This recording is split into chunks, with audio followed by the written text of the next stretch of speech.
Warahmatullahi wabarakatuh. Ya, untuk teman-teman semua pecinta motor otomotif, sebelum teman-teman melihat video saya selanjutnya, saya mau klarifikasi sebentar ya.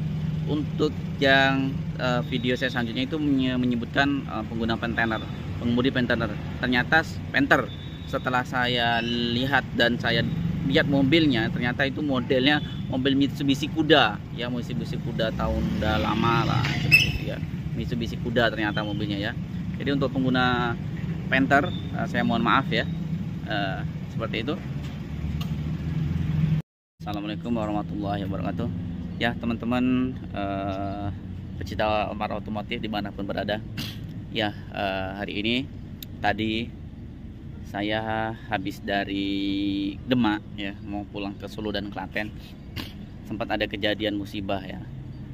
Musibahnya ini ya tahulah di jalanan, karena kondisi ini hari kedua plus lebaran ya, ramai banget jalan, pokoknya macet juga.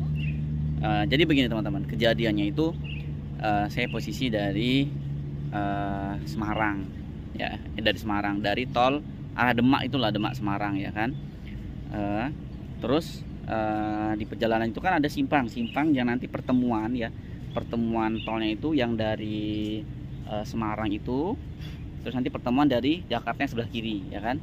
Kebetulan yang dari Semarang itu jalannya banyak yang ditutup, 2 jalur ditutup, hanya 1 jalur yang dibuka. Jadi 1 jalur itu masuk dari Semarang, terus jalur yang satunya kan dari keluar dari luar atau masuk dari arah yang Jakarta itu loh, Jakarta mau masuk tol Joglo Jogja Solo Semarang, yang mau masuk tol itu kan ada pertemuannya itu teman-teman. Kalau tahu ya, kalau dari arah Semarang atau dari Jakarta kan ada pertemuan Jakarta dan tol dari Semarang Demak itu ya. Ya, jadi pertemuan situ. Nah, jadi pas kebetulan di situ kecepatan saya itu 80-an km per jam ya. Karena di situ kan dibuat 1 jalur, kebetulan 2 jalurnya ditutup ya, yang dari arah Semarang Demak itu. Nah, jadi depan saya itu ada Avanza. Kebetulan mobil saya belum saya pasang dashcam ya. Pasang dashcam tadi seru banget teman-teman ya. Jadi saya mengendarain situ. Nah, tiba-tiba di belakang saya ini ada Panther ya kan. Nah, Panthernya ini mau nyalip saya ke sebelah kiri sini ya kan. Nah, saya itu sudah sen kiri ya kan, sudah sen kiri. Tiba-tiba dia tuh ya nggak tahu ya ada masalah apa atau apa, saya juga nggak tahu. Jadi tiba-tiba tuh ngedim. Habis ngedim itu saya sudah memberikan jalan loh untuk dia tuh jalan ke sebelah kiri ya. Sudah saya berikan jalan ke sebelah kiri ya. Nah, dia itu malah seolah-olah dia tuh malah berhenti di samping saya, dan saya tuh mau nyari mobil yang pelan di depan saya tadi. Dia itu kayak berhenti terus main setir kayak gitu loh. Tergores mobil saya ternyata. Saya juga taunya tergores itu ketika dia itu ngejar saya sampai gerbang tol Banyumanik. Saya itu taunya di situ, karena saya tuh nggak merasa ada senggolan gitu ya. Dia tuh tiba-tiba ngikutin terus nyuruh-suruh, pokoknya marah-marah di jalan gitu kan. Dan akhirnya dia itu sampai ngejar saya ya kan, ngejar saya sampai mendekati gerbang tol Banyumanik ya kan, gerbang tol Banyumanik. Kalau ada dashcam itu dia tuh sudah memberikan sudah melanggar beberapa hal. Yang pertama ya, dia itu sudah membahayakan pengendara lain alias ugal-ugalan di jalan. Kondisi di jalan itu ya, kondisinya itu dia itu ngeri mendadak, posisi lagi jalan tol ya kan. Teman-teman pasti tahu lah, kalau di jalan tol itu minimal berapa lah, 80 itu udah rasa pelan ya kan. Apalagi yang lainnya gitu, bahaya banget. Yang ngebut serut gitu mau deketin gerbang tol Banyumanik itu. Mepet banget.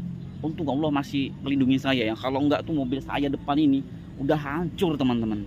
Ya, dia itu kanan kiri ngerim. Saya tuh cuman nggak mau cari ribut, karena saya nggak tahu sama sekali kalau mobil saya tuh lecet, saya juga nggak tahu ya kan. Karena posisi yang pas dia itu sengaja banget ya, astagfirullah pokoknya ya. Saya juga nggak tahu Allah tuh bisa buat saya tuh sabar gitu ya. Itu kalau aduh ya Allah, astagfirullah, mungkin kalau ada orang laki-laki lagi di mobil saya, wah pasti udah marah banget. Dia itu sudah membahayakan, posisi ngebut, habis itu ngerem di depan saya, motong kiri langsung ya kan. Saya ke kanan, ditutup kanan kiri tutup. Habis itu mau dekat gerbang exit tol, dia langsung berhenti di depan saya ya kan. Langsung berhenti jet gitu ya, langsung ngerem gitu kan. Saya juga ikut ngerem, mobil saya langsung mati secara otomatis, saya rem. Masuk gigi 2 tuh langsung mati. Untung nggak numbur, astagfirullahaladzim. Habis itu dia marah-marah ya kan. Marah-marah, nyolot ya bahasa Indonesianya. Bahasa Jawanya tuh mencak-mencak ya kan. Dia mencak-mencak marah-marah pokoknya. Dia keluar dari mobilnya itu 2 orang ya. Mobilnya ini mobil Panther ya, warna metalik lah, warna metalik atau silver gitu mobilnya ini. Marah-marah, mencak-mencak gitu kan. 2 orang di situ. Beh, ya gitulah, kayak ya tahu sendirilah. Ya teman-teman yang mengalami ya kejadian-kejadian hal yang seperti itu, biasanya kalau di jalan seperti itu kan, biar seolah-olah yang salah itu jadi benar ya kan, yang benar jadi salah, jadi seolah-olah merasa benar di jalan gitu kan. Jadi di jalan itu dia merasa seolah-olah kayak benar gitu di jalan. Itu tadi turun terus marah-marah ke saya, dikira saya kabur. Astagfirullahaladzim, saya bukan kabur. Saya nggak tahu kalau ternyata mobil saya lecet. Kalau saya tahu mobil saya lecet, saya pasti berhenti gitu kan. Mobil saya lecet mas katanya. Habis itu pokoknya marah-marah. Terus saya nggak terima lah. Loh Pak, coba sabar dulu sampai saya anjurkan orang itu suruh istighfar. Apa katanya? Ketika saya, Pak istighfar Pak, istighfar. Kata dia kayak gitu tadi. Sampai dia bilang kayak gitu. Gak usah ngajarin istighfar, dia bilang gitu. Terus apa namanya? Kamu gak usah. Setelah itu yang laki-laki agak muda itu dia bilang, kowe mas, enggak neng kene, tak pecah ke palamu gue palu, mata ini gue palu. Nah, dia bilang gitu dulu dia. Bahasa Jawanya itu dia itu mau membunuh saya. Kalau nggak di tempat itu udah membunuh saya, udah mukul saya, kepala saya pakai palu katanya. Udah semua pecahnya gue palu gitu. Nggak nih gini katanya. Itu kan ada masuk pasal pengancaman dan pembunuhan. Iya kan? Itu dia bisa dikenakan pidana seperti itu. Dia mengajak kantor polisi, ayo kita kantor polisi. Udah ayo kantor polisi Pak, siap ayo kantor polisi gitu kan. Saya siap juga.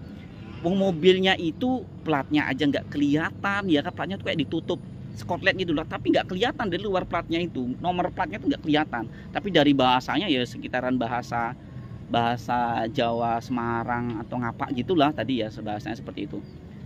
Plat mobilnya aja nggak kelihatan gitu kan. Ajak polisi, oh ya ayo siap gitu kan. Terus ibunya udah ada ibunya, kebetulan ibunya melerai lah istilahnya seperti itu. Yo dia itu istilahnya astagfirullah pokoknya. Nih loh teman-teman ya, lecetnya ini seperti ini. Nih ya teman-teman bisa lihat nggak lecetnya ya. Nih lecetnya. Nih lecetnya. Nih. Saya sampai nggak mengira tuh ada lecet di sini. Mobil Panther itu kan teman-teman tahu ya, mobil Panther ya. Mobil Panther itu kan apa namanya? Di spakbornya itu kan dia model Panther lama. Jadi kan agak besar gitu ya. Agak besar, mobil Panther kan besar. Jadi saya tuh nggak tahu sama sekali nih, karena posisi pas dia mau nyalip yang saya ada pertemuan jalan antara tol dari Semarang dan tol masuk dari Jakarta itu kan, itu saya lihat banget ketika dia tuh mau nyalip, mainkan setir untuk nyenggol. Saya merasa kayak nggak senggol gitu mobil saya gitu kan, kok dia nyuruh saya untuk minta maaf gitu kan. Katakan kalau saya salah, loh kalau saya pada saat itu maaf, wah dia pasti mencak-mencak untuk minta ganti dan yang lainnya. Di situ aja dia sampai mau minta ganti. Kalau cuma sekedar minta maaf, saya akan minta maaf aja sekedar, walaupun saya merasa tidak bersalah. Saya nggak masalah untuk minta maaf, tapi kalau minta untuk ganti rugi, oh no, jangan ya. Kalau kayak gitu membiarkan orang lain seolah-olah dia salah, jadi kok sok benar, marah-marah dia mencak-mencak gitu kan, nyolot-nyolot banget. Itu karena dia berdua di mobil gitu ya. Curhat nih kata pada teman-teman semua. Cuman ya itu astagfirullahaladzimnya ya kan. Untung dia nggak main tangan ya kan. Kalau main tangan ya saya juga siap juga main tangan ya, seperti itu. Pokoknya jangan sampai main tangan kalau orang nanti tidak bermain tangan seperti itu ya teman-teman. Itu ya. Pokoknya astagfirullah lah ya kan. Ini kan teman-teman harus tetap sabar ya. Yang bentar lagi mudik ya, harus balik juga ya, tetap sabar, jangan terlalu ngebut ya di jalan. Soalnya saya itu udah sama saya di mobil itu 2 anak ya, 2 anak masih kecil ya, 5 tahun sama 4 tahun, kemudian istri juga masih lagi hamil ya kan. Saya mikir ya kan, saya nggak mau cari ribut kalau cuma dengan hal sepele gitu kan. Astagfirullah, seperti itu. Pokoknya orang tadi itu nauzubillah min zalik lah, nauzubillah. Kayak orang kerasukan setan banget pokoknya. Intinya ya sesuatu kejahatan apa yang kita lakukan itu pasti balik kepada diri kita sendiri teman-teman.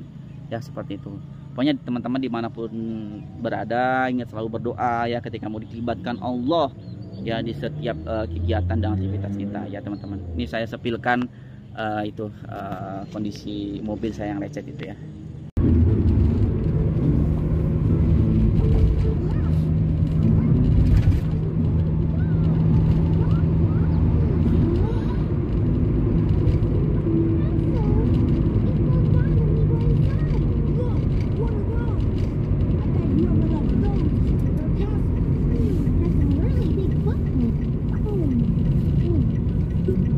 Mobil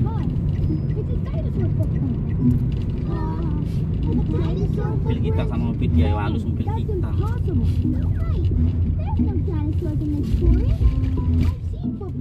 Mobil lihat duit ya. Mobilnya lecet ya. Saya juga baru nyadar ternyata ada yang lecet ya. Astagfirullah, astagfirullah.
Memang ibu ngomong tuh Pak jalan tol itu tahu bukan salah ya.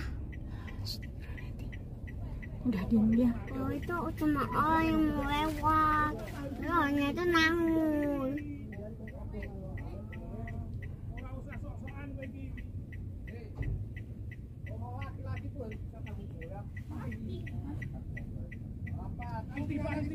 Tanggung jawab mana? Laki-laki. Malu sama anak istrimu. Tuh.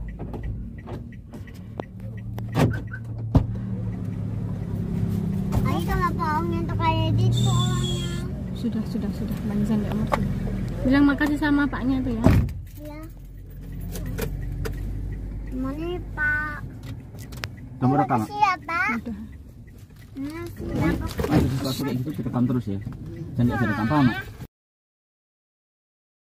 Di akhir video saya ini ya, intinya saya bukan mencari kebenaran, saya mengungkapkan semuanya dengan sejujurnya dan terbuka ya.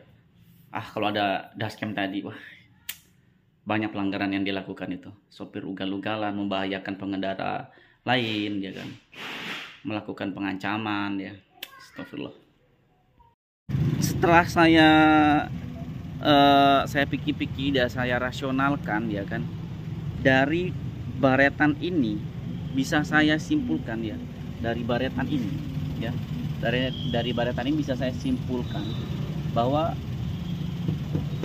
kalau kondisi saya ketika saya itu hendak menyalip dan saya hentakkan ke bodi mobilnya itu, otomatis sini ini masuk ke dalam ya, harusnya ini masuk ke dalam atau ini bisa lepas ya, daerah sini bisa lepas harusnya. Kalau enggak ini nih sudah parah ya, parah. Kalau saya banting setir ke kiri untuk menyalip dan dia baret gitu, karena posisi mobilnya itu besar ya, udah itu maksudnya dia tuh bodinya nggak gelembung ya belakangnya itu, karena yang kena tadi itu bagian belakang nggak gelembung gitu ya. Karena pada posisi itu udah jelas banget dia itu memainkan setir, tapi saya nggak ngeh kalau itu tempat lecet dikit, karena dia wah ugal-ugalan banget pokoknya ya. Yang pengendara itu menyetop saya juga ugal-ugalan banget. Itu kalau saya itu di mobil mungkin ada laki-laki lain, maksudnya selain anak saya ya, udah dewasa gitu, otomatis sudah ribut, sudah adu fisik saya rasa sudah di jalan itu ya. Ya alhamdulillah Allah masih berikan saya kesabaran ya kan. kalau masih lindungin saya. Kalau enggak juga body paper saya ini udah hancur banget itu kalau sempat dia pas nyetop awal itu. Ya semoga orang yang melakukan hal tersebut ya pasti ya siapapun yang apapun yang kita lakukan mendapatkan balasan walaupun itu besar atau kecil.